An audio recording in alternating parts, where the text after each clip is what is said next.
sports are really important vehicles for relationships. We have purpose. We have a why. We bring people together. We connect. I feel like God is our greatest supporter and our greatest coach. Welcome to Rabbi on the Sidelines. This is Rabbi Sherman from Sinai Temple in Los Angeles. This week we're joined by a doctor, a rabbi, a sports enthusiast, an expert in Jewish American history. We are joined by Rabbi Dr. Zev Eleff, the author of this new amazing book called The Greatest of All Time, A History of an American Obsession.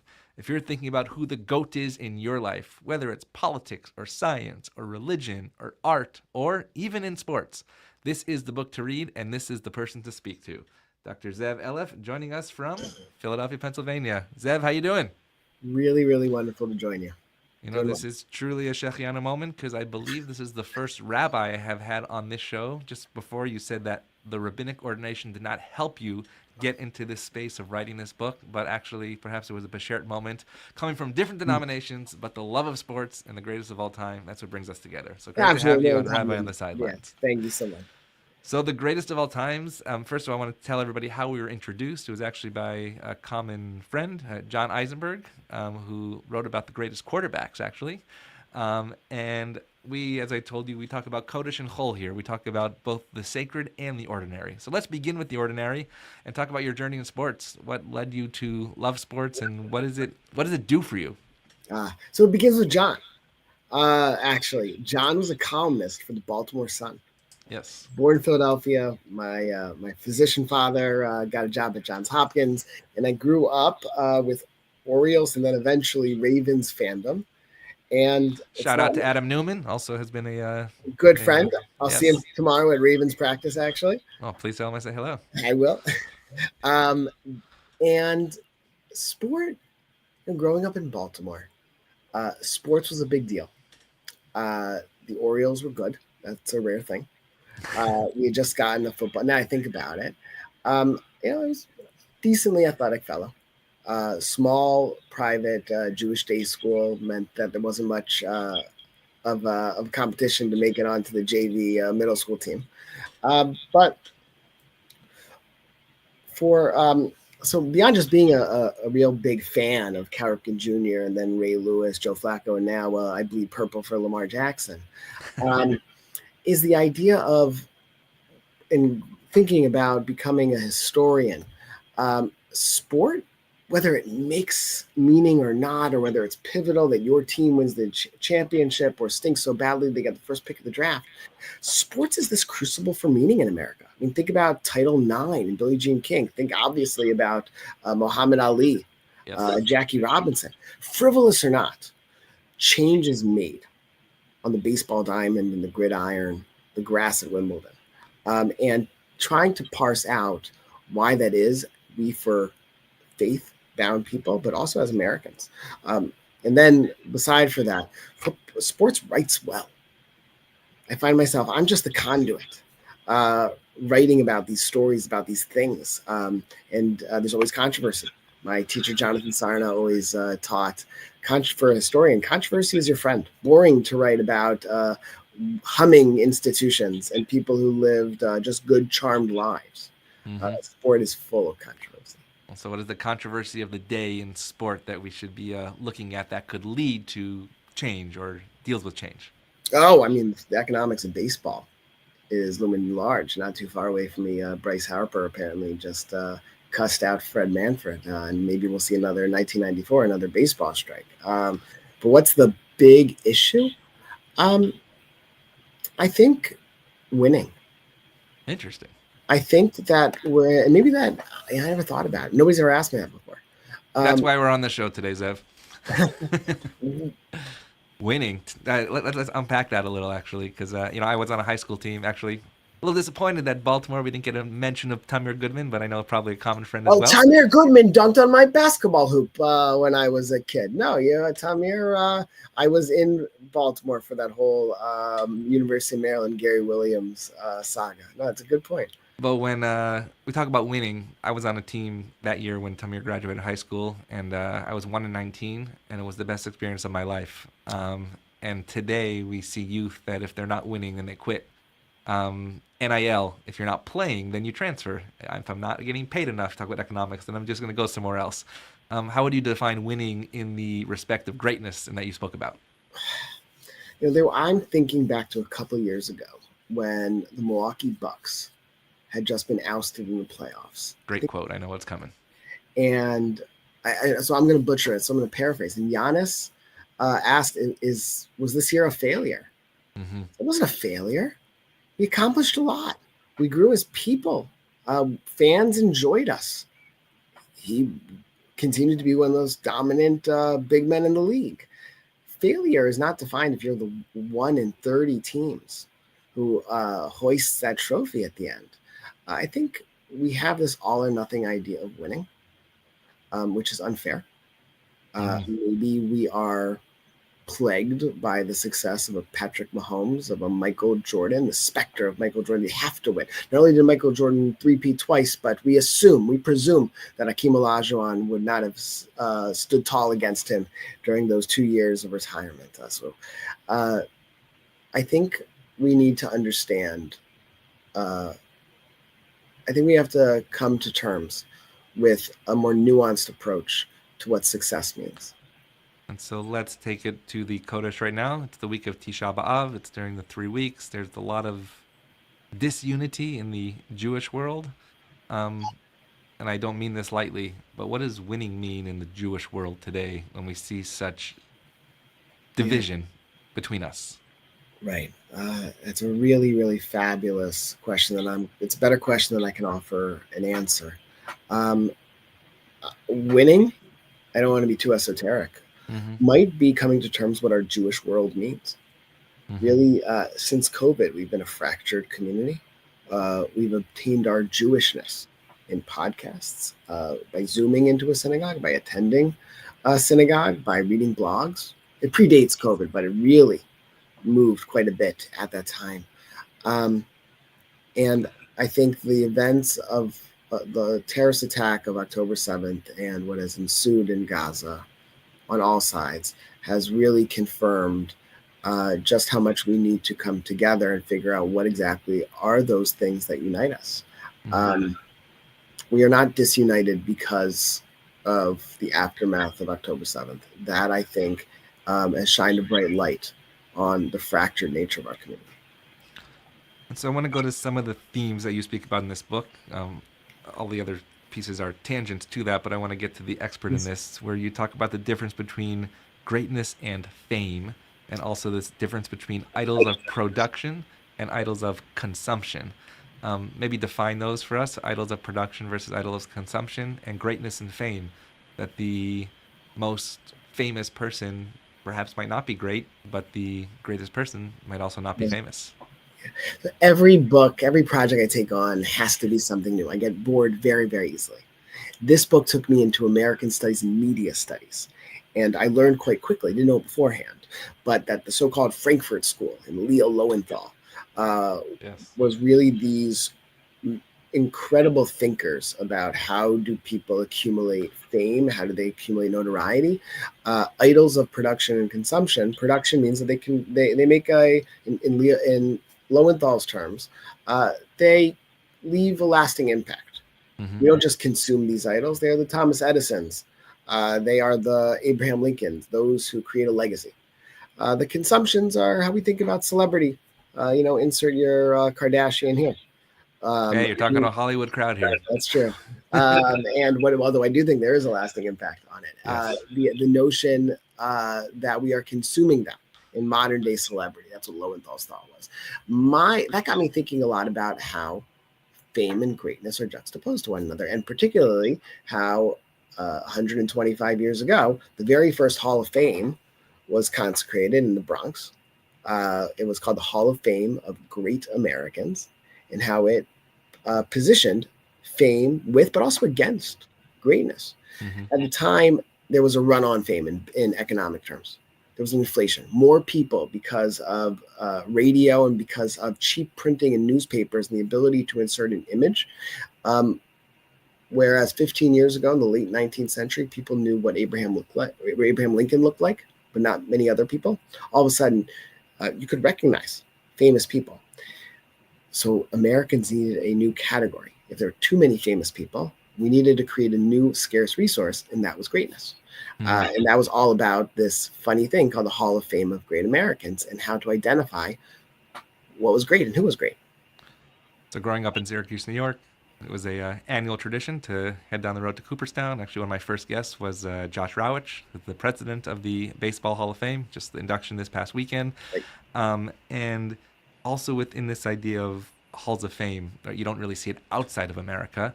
Maybe tell the story of the Gould piece and why she wanted to create a hall of fame to maybe save a reputation of somebody that came before her. Yeah, well, and I just took my kids just last summer to Cooperstown, and it's a religious experience. Yep.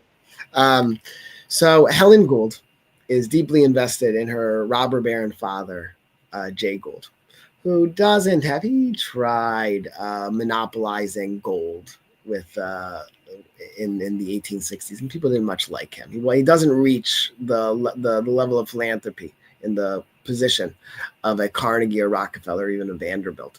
And so to rehabilitate her dear father's reputation, Helen Gould offers a gift to William McCracken, then the chancellor, essentially the president of NYU, that had a Bronx campus. Actually, they sent the Jews uptown to the Bronx. And she's invested, and she makes a deal. It's not honored, but it's a deal. She will help establish this Hall of Fame of Great Americans on condition she expects to see her dear beloved father, Jay Gould. Now, very few wealthy people who are famous for being rich, are make it into that now dilapidated Hall of Fame. Instead, who's elected to the Hall of Fame? Changemakers. Mm-hmm. McCracken has this really interesting idea. He's going to have electors, senators come, not actual senators, but people he appoints part of the Senate of the Hall of Fame of Great Americans. And they come together and they debate in writing and in person exactly what makes somebody great.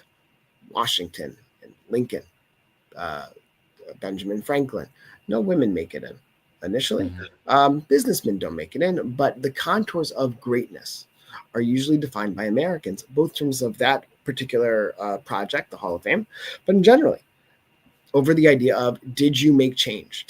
Are you simply the continuation of somebody else's legacy? That's not going to cut it. Mm-hmm. America's all about glorifying change makers, at least in that time period.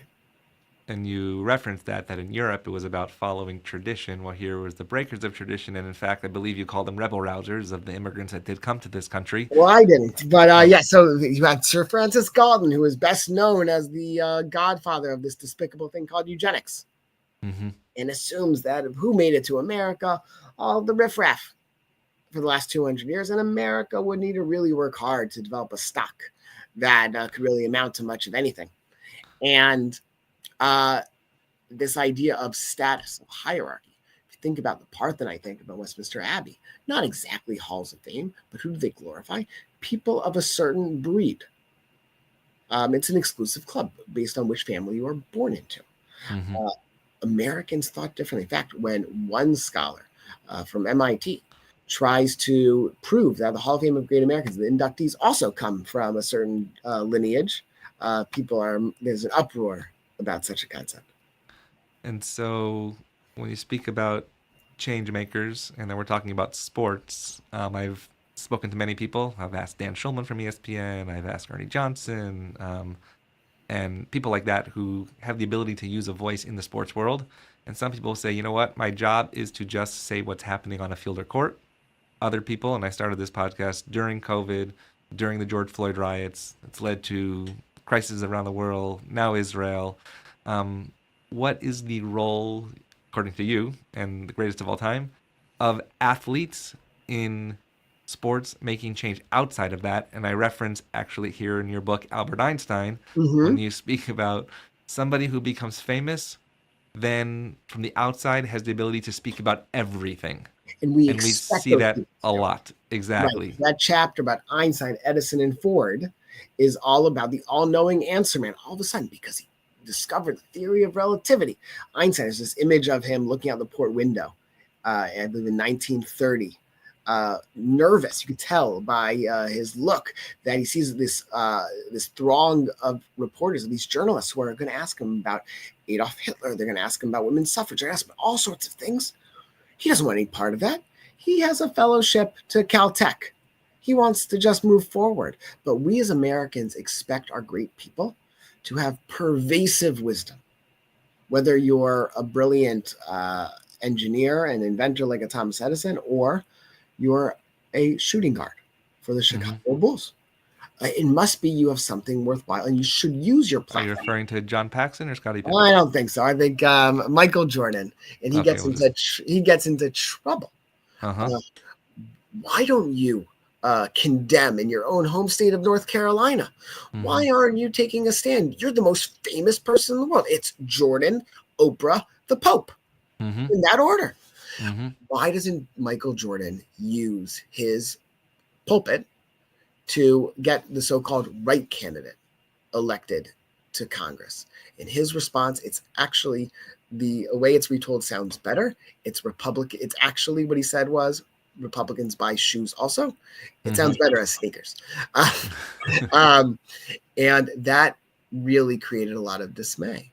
And we've seen the successors, the LeBron Jameses of the world, have a very different approach. We will affect change using maybe, even if we're not the worthiest people to speak about the delicacies, and there really wasn't, in my view, much to be delicate about the George Floyd tragedy. But we are going to use our position. LeBron James is one of the most famous people in the world, and for him to affect change, that's something he is far more comfortable with than the prior generation.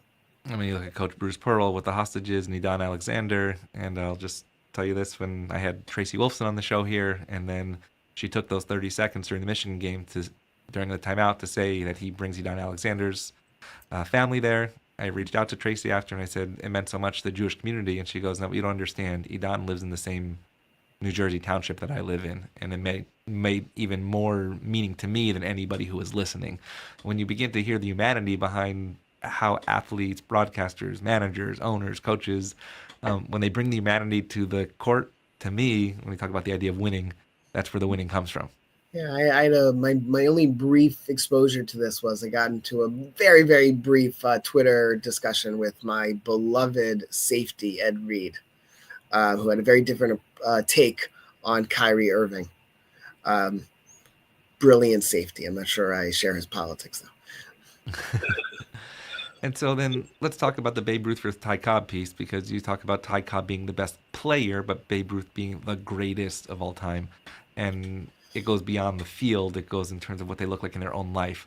Authenticity versus greatness on the field. Where does that machloket fall?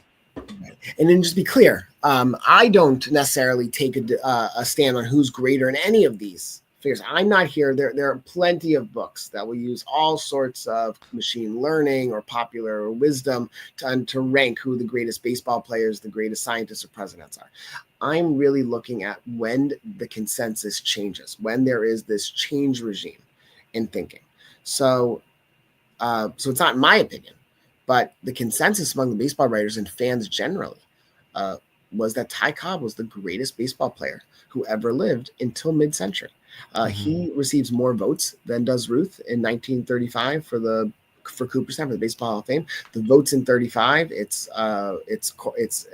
inaugurated in 38, and it changes though. Eventually, by 1948, Ruth dies, and then in the 50s, something happens. We have the civil rights movement. Before then, Ruth was considered to be superhuman. Cobb he defended himself. He's very invested in his own greatness. So what if Ruth hits a home run?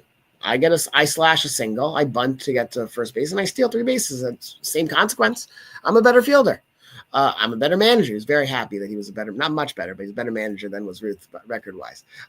And what's also interesting is Ty Cobb won precisely 0 World Series. Ty Cobb was smart, was brilliant. He was a tactician on the baseball diamond. He was ruthless. I guess that's a pun. I didn't mean for it to be so. People didn't hit home runs. quite literally. And Babe Ruth had the record for home runs. I was 60 with 21. Babe Ruth was a womanizer. He overate. He drank and ate too many hot dogs and missed a couple of games and got suspended for the balance of the season. People didn't know what to do with Babe Ruth. But by the civil rights movement, people didn't know what to do with Ty Cobb. Mm-hmm. He had never been suspended, but he was excoriated for his racism.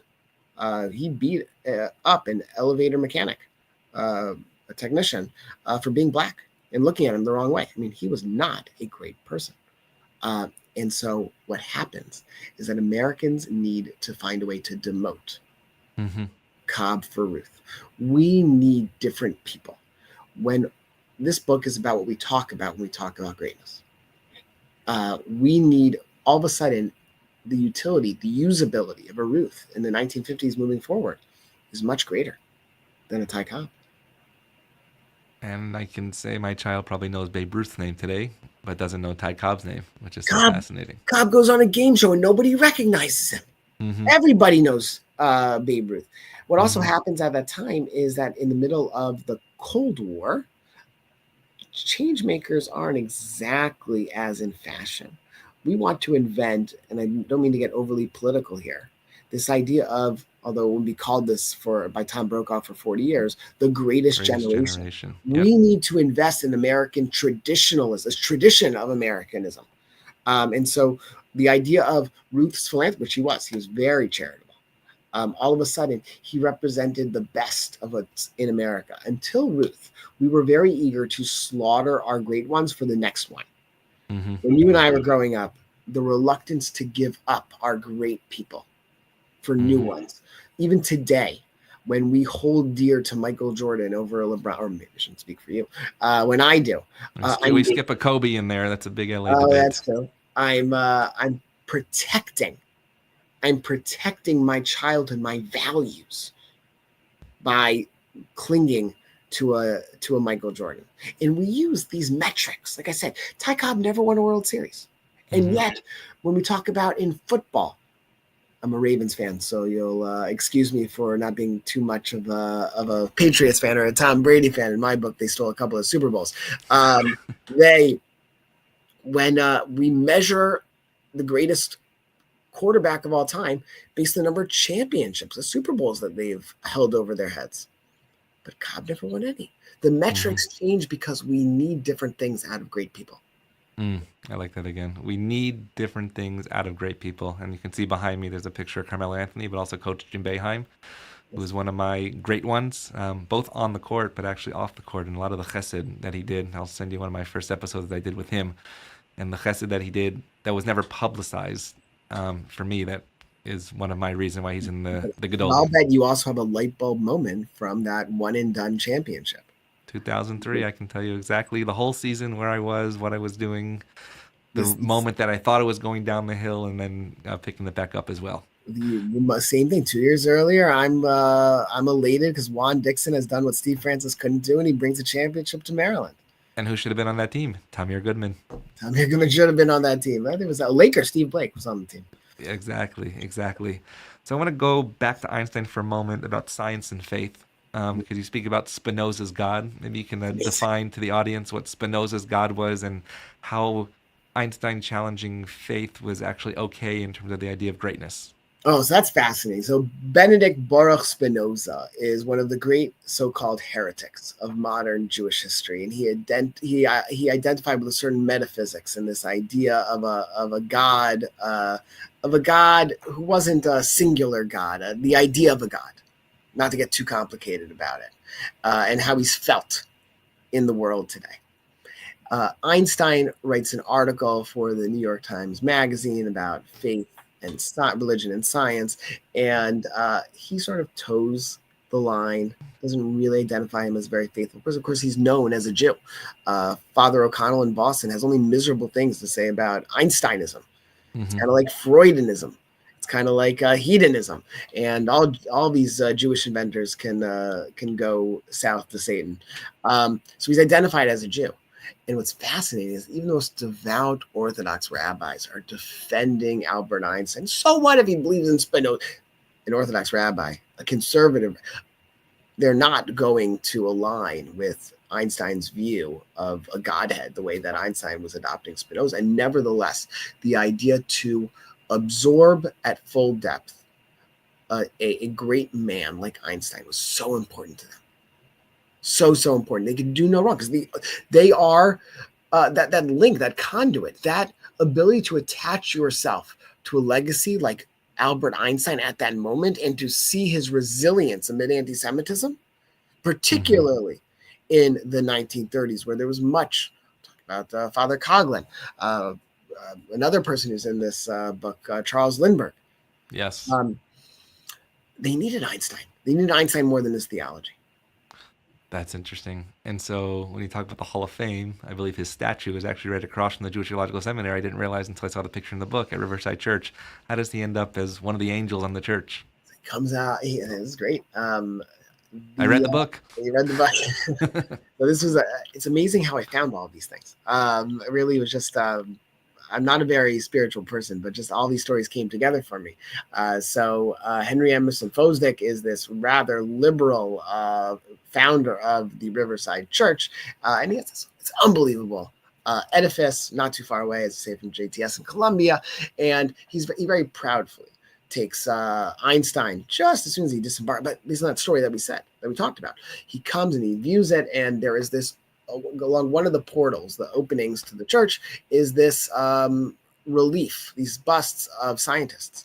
And the only living non-Christian is Albert Einstein, to which it's reported in the church magazine at the moment.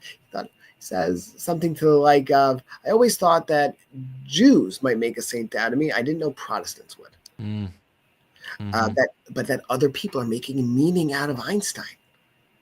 And then what happens when you can't make meaning out of somebody? Yeah, so I was going to ask about the downfall of greatness. How does that work? Well, when we have to dispatch with that, all of a sudden, when Lindbergh is an outright bigot, he's the greatest aviator of all time, right? He's crossed. As Ruth is mashing these home runs, Lindbergh, and people are not what's amazing is nobody's really looked at what were people identifying as his greatness. He flies over the Atlantic. He's understood to have done a great thing.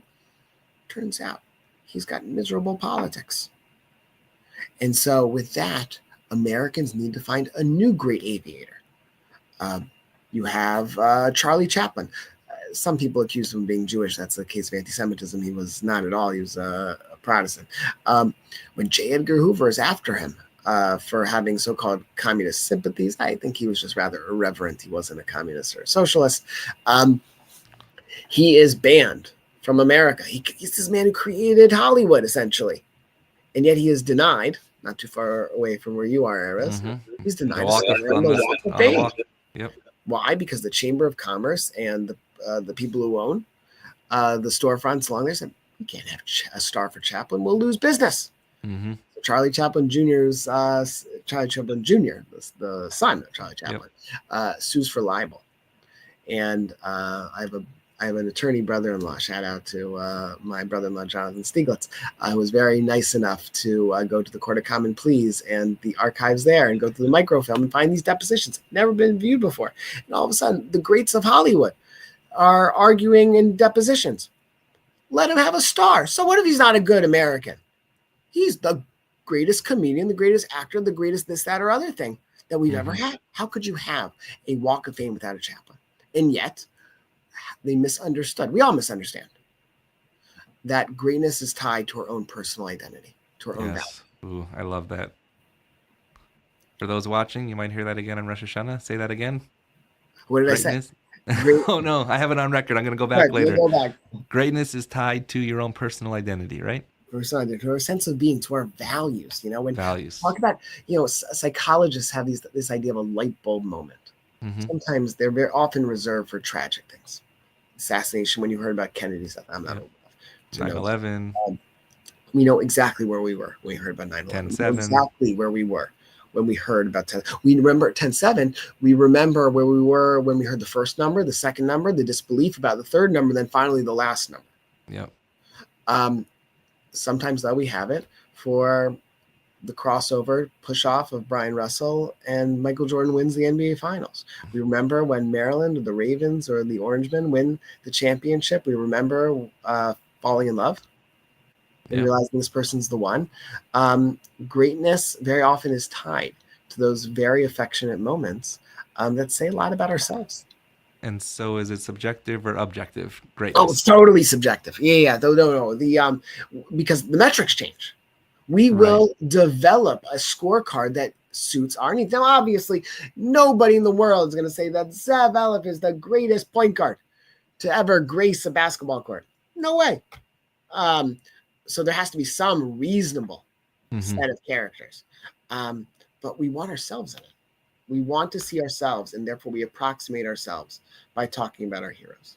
And so a couple more questions. Muhammad Ali, he says, I am the greatest. Right? Nobody else believes it. Nobody takes Cassius Clay very seriously, even when he wins.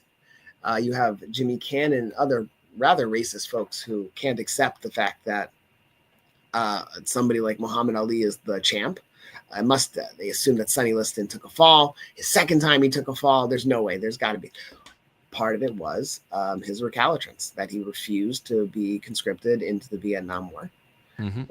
And what happens once he's on the so-called right side of American politics, then everybody takes him seriously. Yeah, it had a lot to do with his strategy in the Rumble in the Jungle with George Foreman. He justified his greatness. But politics often decides. That chapter is commingled with the Beatles. Yes. The Beatles wanted no part of greatness. Yeah, that picture is great in the book. Oh, it's a fabulous picture of him. And you can tell once you read the story, you can see how John Lennon is bristling. He doesn't want to be in Cassius Clay's gym. He thinks that Sonny Liston is going to win.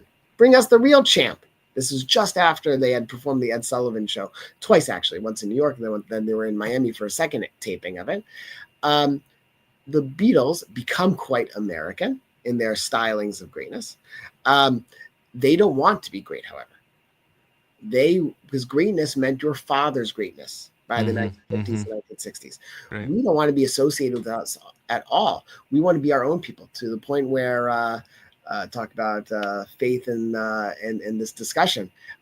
John Lennon is asked to play the lead role of Jesus Christ Superstar, and he turns it down because he's bigger than Jesus. This idea that of the contours and how, and eventually though, when McCartney takes over, thank you, Yoko Ono, he's much more warm to the idea of greatness, and because he has done something that nobody has done. He's created the ultimate album, not in my estimation, but according to Sgt. Pepper. But while Jews were focused on the 6-Day War in June 1967, everybody else was listening to Strawberry Fields. So this idea, though, that they had become the poet laureates of Britain and brilliant people, it's amazing when you think about just how much they accomplished in just a short 7 or 8 years. Greatness factors there too. Now, I was just listening to the podcast Wandering Jews with Noam Weissman and Michal Biton, speaking about the difference between an artist and an athlete and a musician, specifically about Kanye and what was happening with the death to the IDF chant at the Glastonbury piece. And they were saying that a musician puts their personal aspect into the art, where Kyrie can basically play basketball. I don't have to hear something unless he tweets. A very interesting idea of how the greatness aspects differs depending on the art and the personal activity that they're involved in. I think that's right. Side point is that, for the record, Noam Weissman was a much better baller than I was. He'll big fans of Unpacked Baltimore. And Michal is just a wonderful scholar. They're both wonderful. I think the way that it depends. I don't think that's the case, to use a now controversial figure in Tiger Woods. I think based on for whom he advertised, Rolex, what he represented. I'm thinking about the Williams sisters. I think that in a certain sense, when the Beatles stopped doing tours and they create very personal music by themselves, or Brian Wilson and the Beach Boys, where he stops going on tour and he sequesters himself.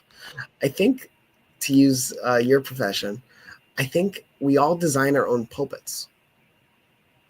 How far reach that pulpit should be really depends about we and the audience that we have. Kyrie Irving probably has narrowed himself. I'm thinking about my childhood. Cal Ripken Jr. did not narrow himself. That was somebody who was Baltimore. Ryan Sandberg of blessed memory today. Ryan, the outpouring of love for Ryan's also precisely no World Series championships, but you say a lot of Cubs greats. But that's very interesting about the definition of greatness due to the outpouring of love. I love that. I think that would be a great definition today. Of how people relate, or the idea, even though psychologists, I have a little bit about this in the book. The prevailing theory in psychology in the 1930s says that your personality could be understood based on how you are received by other people. Now, obviously, that means that, when Emily Dickinson had no personality because she didn't know anybody, was depressed and stayed by herself, or had no personality, Van Gogh had no personality. That's crazy. But a ballerina who spends her entire life refining her craft and doesn't have time for an audience, but a movie star does. So that idea was dispatched with as a science. But the idea of how we connect and the greatness that is made of it. Yeah, I'm thinking about certain athletes, Barry Bonds, and I'm not even talking about the steroids. No, this is a person who did not have a good relationship with the writers. Alex, I guess now I am talking about steroids. The idea of these people who did not connect. Ted Williams. Wait, but isn't it Updike who has the essay about watching Ted Williams' last at bat, the homers, and who had a very strained relationship with the press. And then you have a Derek Jeter, who's amazing, who's beloved. Right.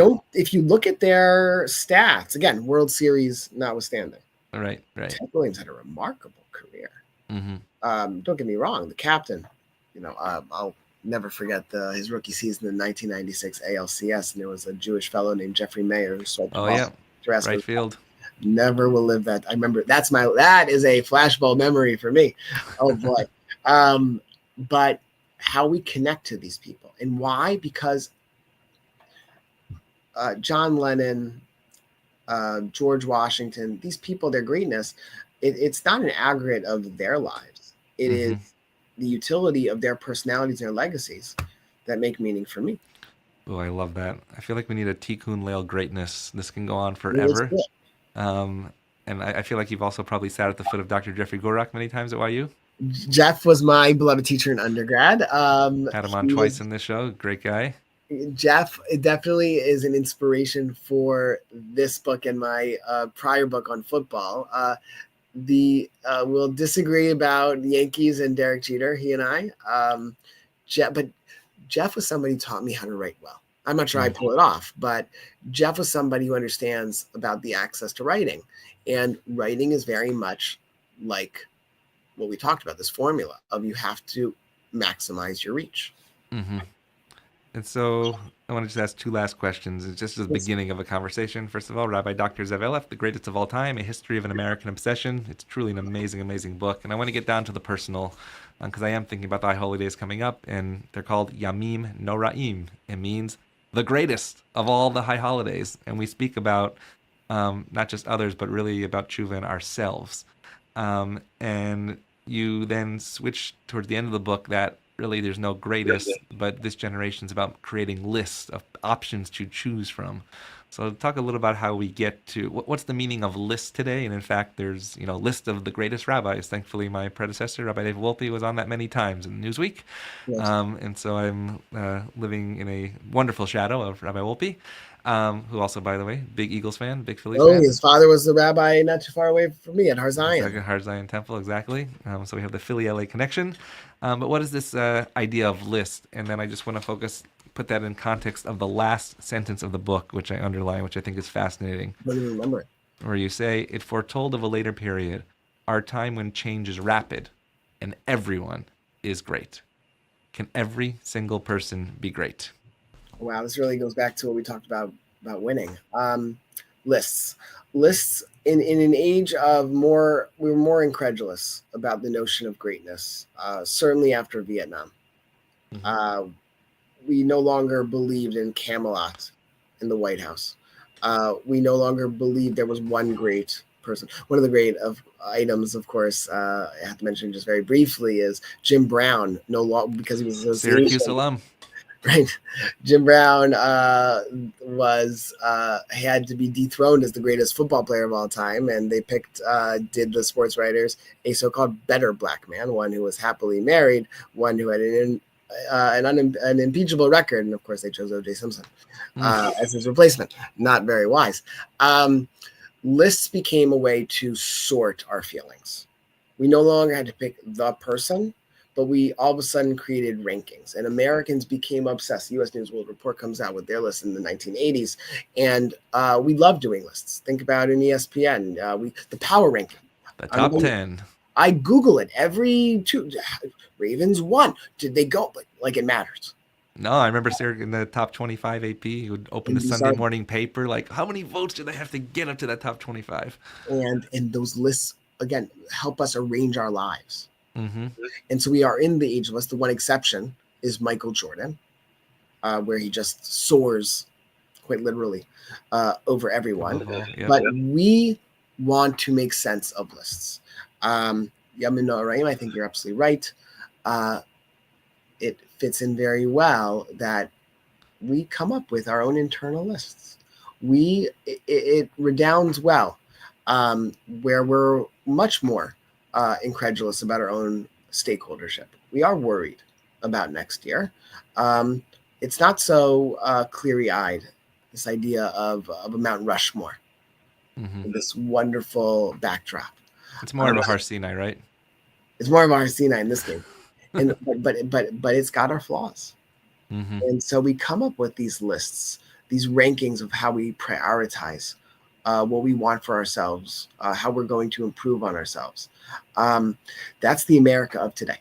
The America of today is not one in which we are suspect of greatness all the time.